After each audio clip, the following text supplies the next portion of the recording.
Praise lord. అందరికీ వందనాలు. గత రాత్రి అంతా దేవుడు మనందరికీ మంచి నిద్ర అనుగ్రహించి మరొకసారి ఈ నూతన దినములోనికి నడిపించినటువంటి దేవాది దేవునికి వందనాలు. ఈ సమయం ముందు ప్రార్థన చేసుకుందాం. పరిశుద్ధుడా, మహోన్నతుడా నాయనా, గత రాత్రి అంతా మా అందరికీ మంచి నిద్ర అనుగ్రహించి మరొకసారి ఈ మహాకృపలో మరొకసారి మాకు ఇచ్చిన ఈ యొక్క నూతన దినమునకై నీకు వందనాలు. ఈ నూతన దినమంతా నాయన మీరు మాతో ఉండండి. మా పనులలో, మా ప్రయత్నాల్లో, మా ప్రయాణంలో నాయనా మాతో మీరు ఉండండి. నీతో మేము ఉండున్నట్లుగా సహాయం చేయండి. నీతో జీవించే కృప అనుగ్రహించండి. మరొకసారి ఈ దినం మాకు ఇచ్చినందుకు వందనాలు, స్తుతి స్తోత్రాలు చెల్లిస్తూ వాక్యంతో మమ్మల్ని బలపరిచి స్థిరపరచమని యేసయ్య పరిశుద్ధ నామంలో ప్రార్థించి వేడుకుంటున్నాము తండ్రి. ఆమేన్.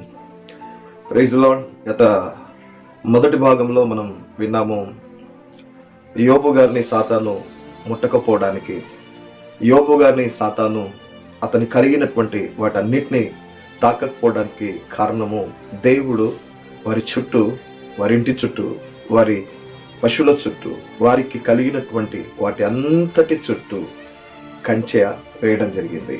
కంచె వేయటం వల్ల సాతాను దేవుని యొద్ద పర్మిషన్ తీసుకొని వచ్చేదాకా కూడా యోబు గారిని ఏమీ చేయలేకపోయింది.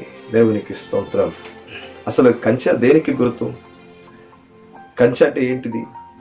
కంచె దేనికి గుర్తు అని ఒకవేళ ఆలోచన చేసినట్లయితే భద్రతకు గుర్తు, కంచె అనగా క్షేమమునకు గుర్తు, కంచె అనగా కాపుదలకు గుర్తు, కంచె అనగా రక్షణకు గుర్తు, కంచె అనగా దీవెనకు గుర్తు, కంచె అనగా విస్తరణకు గుర్తు, కంచె అనగా ఫలభరితమైనటువంటి జీవితమునకు గుర్తు.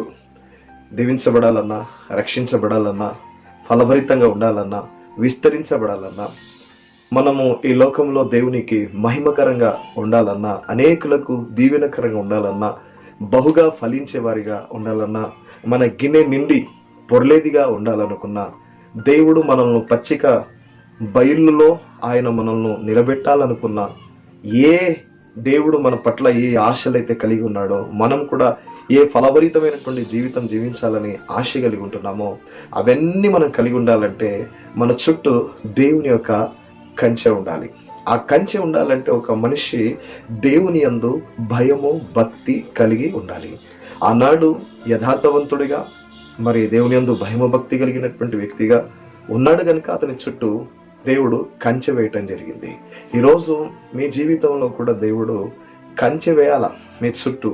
ఈరోజు మనం పొలాల చుట్టూ, ప్లాట్ల చుట్టూ, ఇంటి చుట్టూ ఆ కంచె ఎలాగైతే వేసుకుంటున్నామో, అలాగే మన ఆధ్యాత్మిక జీవితంలో మనం కూడా ఎదుగుట కొరకు, ఫలించుట కొరకు, రక్షించబడుట కొరకు, విస్తరించబడుట కొరకు మన చుట్టూ కూడా దేవుడు కంచె వేయగలగాలి. ఒకవేళ దేవుని కంచె మన చుట్టూ లేదనుకోండి, మనము పడైపోవడానికి అవకాశం ఉంటుంది, మనము నశించిపోవడానికి అవకాశం ఉంటుంది, బలహీనపడడానికి అవకాశం ఉంటుంది. అందుకే దేవుని యొక్క కంచె మన చుట్టూ ఉండాలి. దేవుని యొక్క కంచె లేదనుకోండి, మనం పడిపోతాం, మనము జారిపోతూ ఉంటాం.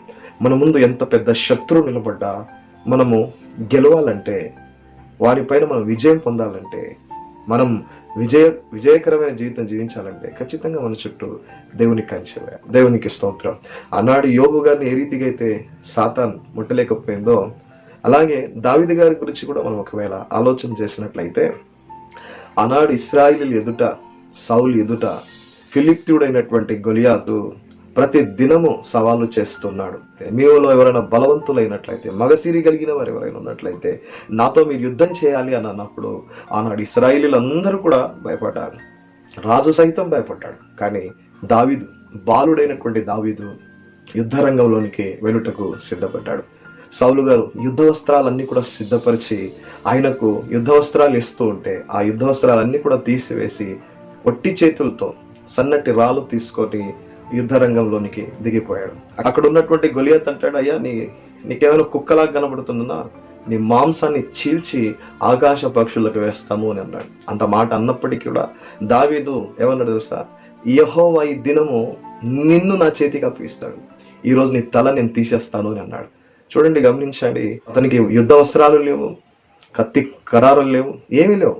గొలియాతును చూసినట్లయితే కత్తి, ఈట, బల్లెము, రకరకాలైనటువంటి ఆయుధముల చేత దావీదు గారి మీదకి వచ్చేసాడు. కానీ దావీదు గారి దగ్గర ఏమీ లేదు. ఆయన చుట్టూ ఒకటి ఉంది, దేవుని కంచె. దేవుని కంచె ఉంది కనుక యుద్ధ వస్త్రాలు ఇస్తున్నప్పటికీ కూడా యుద్ధ వస్త్రాలు తీసుకోలే.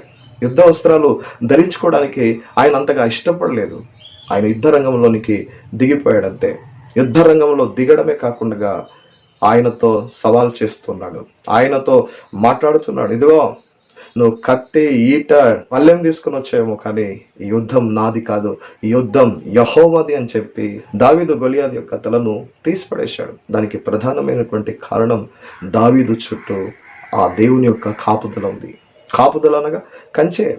ఈరోజు దేవుని బిడ్డలారా, మన ముందు శత్రు, బలహీనత, పాపం, శోధన, మరి ఏదైనా కావచ్చు, మన ముందు ఉన్నటువంటి వాటిని మనం జయించాలంటే, అది దాటి వెళ్ళాలంటే, అది మనల్ని తాకకుండా ఉండాలంటే, అది మనల్ని ఓడించకుండా ఉండాలంటే, మన చుట్టూ, మన ఇంటి చుట్టూ, మన వారి అందరి చుట్టూ దేవుని యొక్క కంచె ఖచ్చితంగా ఉండగలగాలండి.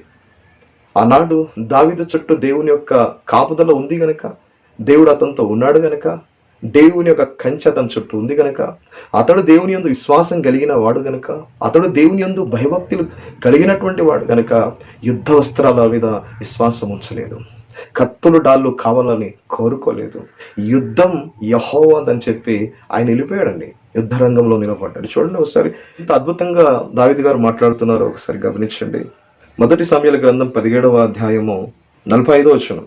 దావీదు, నీవు కత్తియు, ఈటయు, బల్యమును ధరించుకొని నా మీదికి వచ్చుచున్నావు. అయితే నీవు తిరస్కరించిన ఇశ్రాయేలీల సైన్యములకు అధిపతి యెహోవా పేరట నేను నీ మీదికి వచ్చుచున్నాను. ఈ దినమున యెహోవా నిన్ను నా చేతికి అప్పగించును. నేను నిన్ను చంపి నీ తల తెగవేతును. ఇశ్రాయేలీల దేవుడున్నాడని లోక నివాసులందరూ తెలుసుకున్నట్లు నేను ఈ దినమున ఫిలిష్తీయుల యొక్క కళేబరములను ఆకాశ పక్షులకును భూ మృగములకును ఇత్తును. అప్పుడు యెహోవా కత్తి చేతను, ఈట చేతను రక్షించువాడు కాడని ఈ దండు వారందరూ తెలుసుకుందరు. యుద్ధం యెహోవాదే.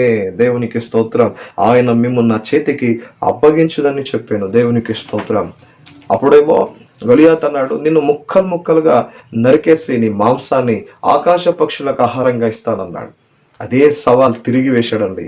నీ కళేబరలన్నీ కూడా ఆకాశ పక్షులకు వేస్తాను, నీ తల తీసేస్తా. కత్తి లేదు, అర్థమవుతుంది, ఈట లేదు, బల్లెం లేదు, వట్టి చేతులతో సన్నటి నున్నటి రాళ్ళు తీసుకొని యుద్ధ రంగంలో దిగాడు.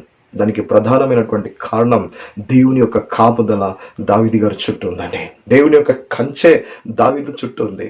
ఈరోజు దేవుని బిడ్డలారా, మన శత్రువును మనం ఓడించాలంటే, మన బలహీనతను మనం ఓడించాలంటే, మన శాప పాపముల మీద మనం విజయాన్ని పొందాలంటే, మన ముందున్న సమస్యను మనం జయించాలంటే, మనకున్నటువంటి కష్టాన్ని దాటి వెళ్ళాలంటే, మన లైఫ్లో, మన ఇంటి చుట్టూ, మన చుట్టూ దేవుని యొక్క అగ్ని కంచె మన చుట్టూ ఉండగలగాలండి. దేవుని యొక్క అగ్ని కంచె మన చుట్టూ ఉందా, ఈ లోకంలో ఉన్నటువంటి ఏవి కూడా ఏమి చేయజాలవండి.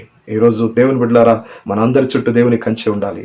ఆనాడు యోబు గారి చుట్టూ ఆ రోజు కంచె దేవుడు వేశాడంటే దానికి ప్రధానమైన కారణం ఆయన యథార్థవంతుడుగా ఉన్నాడు, నీతిమంతుడు, దేవుని యందు చాలా భయము, భక్తి కలిగినటువంటి వ్యక్తి. ఈరోజు నీ జీవితంలో, నా జీవితంలో కూడా దేవుని కంచె, దేవుని కాపుదల ఉండాలంటే మనం కూడా ఆనాడు యోబు వలె, ఆనాటి దావీదు వలె చాలా మంచి భయము, భక్తి కలిగి ఆయనతో మనము సహవాసం చేయగలగాలి. దేవునితో ఒక మంచి సహవాసం మనం కలిగి ఉండాలి. అలా ఒకవేళ ఉన్నట్లయితే, ఆ కంచె మన చుట్టూ ఉన్నట్లయితే మనం బహుగా దీవించబడడానికి అవకాశం ఉంటుంది. దేవునికి స్తోత్రం. హల్లెలూయా. దేవుని కంచె మన చుట్టూ ఉండాలి. దేవుని బిడ్డలారా, ఆనాడు దావీదు గొలియాతును ఓడించడానికి కారణం దేవుని కాపుదల దావీదు గారితో ఉంది. ఆనాడు యోబు గారు అంత శోధన వచ్చినప్పటికీ, అంత బలహీనత ఏర్పరచబడినప్పటికీ, రోగం తనకు వచ్చినప్పటికీ, ప్రాణం ఒకటి ఉంది యోబు లోపల. సాతాను అంతగా శోధించాడండి, అంతగా బాధ పెట్టాడండి. కానీ యోబు ముందు సాతాను ఓడిపోయాడు. దానికి ప్రధానమైనటువంటి కారణం యోబు చుట్టూ దేవుని కంచె ఉంది. ఒక బలమైనటువంటి గొలియాతు, ఇశ్రాయేలు ప్రజలందరూ కూడా రాజు సైతం భయపడిపోయారు. అలాంటి గొలియాతు దావీదు ముందు ఓడిపోయాడు. దానికి ప్రధానమైన కారణం దావీదు చుట్టూ కంచె ఉంది. ఈరోజు నీ చుట్టూ, నా చుట్టూ దేవుని కంచె, దేవుని కాపుదల ఒకవేళ ఉన్నట్లయితే మనకి లోకంలో తిరుగులేదండి. మనల్ని ఎవరు కూడా ఏం చేయలేరు. ఈ లోకంలో ఎవరైనా ఏదైనా నీకు చేయాలంటే ఆయన కన్ను గుడ్డు ముట్టి నీ దగ్గరికి రావాలి. ఆయన కన్ను గుడ్డు ముట్టేంత వాడు ఈ భూమి మీద ఇప్పటి వరకు పుట్టలేదు, పుట్టబోడు కూడా. ఆయన కన్ను గుడ్డు ముట్టి నిన్ను ముట్టగలుగుతాడా ఎవడైనా ఈ లోకంలో? చెప్పండి, నిన్ను ముడతాడా ఎవడైనా? నేను ఏమైనా చేయగలడా? నేను ఎవ్వరు ఏం చేయలేరు. ఎవ్వరి వల్ల ఏమీ కాదు, ఎవ్వరి వల్ల ఏం కాదు. ఎందుకంటే నేను ముట్టాలంటే, నేను తాకాలంటే ఒక కంచె ఉంది. ఆ కంచె దేవుడు. ఆ దేవుడి యొక్క కనుగుడ్డును ముట్టి నీ దగ్గరికి రావాలి. అది సాధ్యం కాదండి. ఎందుకంటే ఆయన కనుగుడ్డును ముట్టిన వాడు ఇప్పటి వరకు ఎవడు లేడు. ముట్టి నిన్ను ముట్టేంత వాడు కూడా ఎప్పటికీ పుట్టబోడు కూడా. ఇది నిజం, ఇది వాస్తవం. దయచేసి అందరూ కూడా మీరు కంచె వేసుకోండి. దేవుని కాపుదల మీ చుట్టూ ఉంచుకోండి. అలా దేవుని కాపుదల, దేవుని కంచె మీ చుట్టూ ఉండాలంటే మీరు దేవుని యందు భయము, భక్తి కలిగి జీవించాలి. ఇటు మాటలు దేవుడు మనందరి వినికిడిలో దీవించి ఆశీర్వదించును గాక. ఆమేన్. ప్రార్థన చేసుకుందాం. పరిశుద్ధుడా, మహోన్నతుడా, ఆనాడు యోబు గారు శోధనలో నిలబడి శోధనను జయించారంటే దానికి ప్రధానమైన కారణం మీ కంచె, మీ కాపుదల. ఆనాడు దావీదు గారు గొలియాతు పైన విజయం పొందారంటే దానికి ప్రధానమైన కారణం మీ కాపుదల, మీ కంచె అతనితో పాటు ఉంది కనుక ఈ రోజునైనా మేము కూడా మాకున్న సమస్యలన్నింటిలో నుంచి మేము బయటపడాలంటే, శత్రువు అయినటువంటి సాతాన్ని మేము ఓడించాలంటే మాకు కావాల్సింది బలము, శక్తి, జ్ఞానం కాదు నాయన. నీ కంచె, నీ కాపుదల ఉండాలి. నీ కాపుదల, నీ కంచె మాతో, ఈ వాక్యం వీక్షిస్తున్న ప్రతి వారితో ఉంచి, ఈ వాక్యం ద్వారా ప్రతి వారిని కూడా బలపరిచి, నేను నిన్ను బలపరుతున్న ఈ కార్యక్రమాన్ని అనేకుల యుద్ధకు మీరు తీసుకెళ్ళి అనేకులు బలపడున్నట్లుగా ఈ వాక్యాన్ని, ఈ కార్యక్రమాన్ని దీవించి ఆశీర్వదించాలని యేసు పరిశుద్ధ నామంలో ప్రార్థించి వేడుకుంటున్నాము తండ్రి. ఆమేన్.